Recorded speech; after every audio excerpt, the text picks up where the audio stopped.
আজ চলে গেছিলাম আমার বাড়ির কাছাকাছি মন্দির গেটে। মনটা একদম ভালো নেই, আমার মাঝে মাঝে মনটা ভালো লাগে না।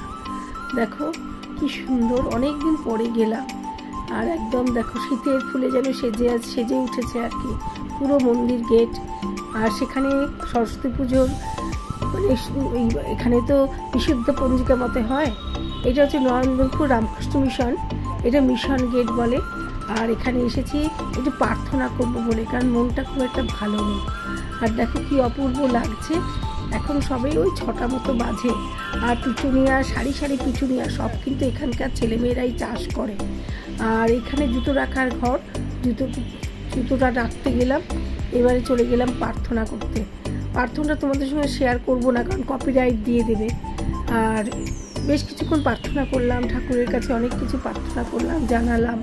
আমার ভালো লাগে না, আমি খুব বেশি মানে অনেক দিন হয়ে গেলে না আমার মনে হয় আমার মা ঠাকুরকে না দেখে আমি থাকতে পারি না। আর প্রার্থনা না করে আমার মন শান্ত হয় না। প্রার্থনাটা করে আমি বেরোলাম। দেখো তোমাদের সঙ্গে শুধু ফুলগুলো শেয়ার করি, কত ধরনের পিটুনিয়া চাষ করেছে। আর আগে তো তোমাদের আমি এই যে মন্দির গেট এটা শেয়ার করেছি, এটা ব্লগও দিয়েছি। আবার ওই জন্য খুব বিশদভাবে আর কিছু বলছি না। এটা আমার বাড়ির খুবই কাছে, আর এই জন্য এখানে চলে আসি প্রায় আমি আমার মনটাকে একটু শান্ত করতে। আর এখানে দেখছি তো অনেক কিছুই শেখানো হয়।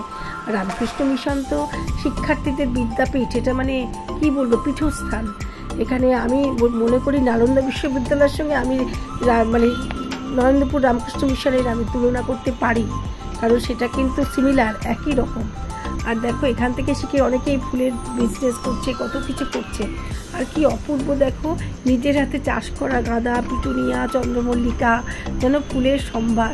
প্রত্যেকটা গাছের প্রতি এত যত্ন, দেখো কি যত্ন। এই জায়গাটা গতবারে গিয়ে দেখছিলাম তৈরি হচ্ছে, এবারে আবার দেখেছি না মোটামুটি তৈরি হয়ে গেছে, আরও কিছু কাজ হচ্ছে, কিন্তু এই জায়গাটা সুন্দর করে তৈরি করে দিয়েছে।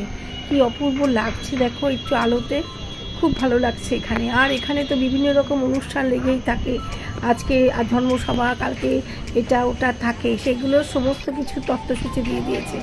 কত গাঁদা ফুলের সম্ভার, সব কিন্তু এখানকার ছেলেমেয়েরা যারা এখানে প্রশিক্ষণ নেয় তারাই চাষ করেছে। এরা একদম হাতে কলমে শেখায়।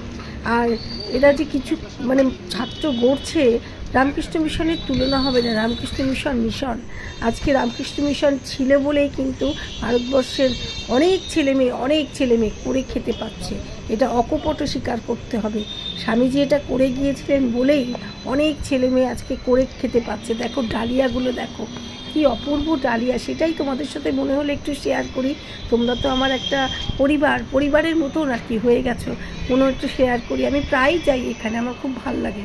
আমি এখানে চলে যাই, বাগবাজারে চলে যাই। আমি যখন ব্যাঙ্গালোরে ছিলাম ওখানেও আমি হুলসুর চলে যেতাম, বাসাবানাগুড়ি চলে যেতাম। মোটামুটি মিশন আমাকে টানে, আমার ভালো লাগে। আর এই দেখো গোলাপের সমস্ত কিছু, এখানে গোলাপ চাষ করেছে।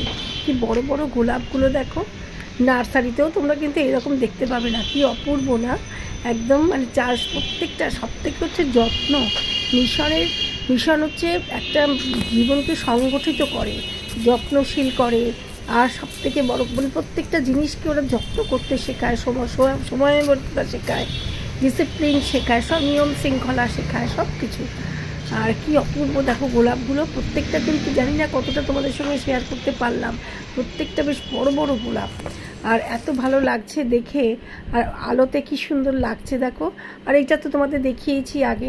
বেশ অনেকটা সময় থাকলাম, প্রার্থনা করলাম, মনটাও বেশ ভালো হয়ে গেল। তাহলে আজকে এই ছিল আমার ব্লগ।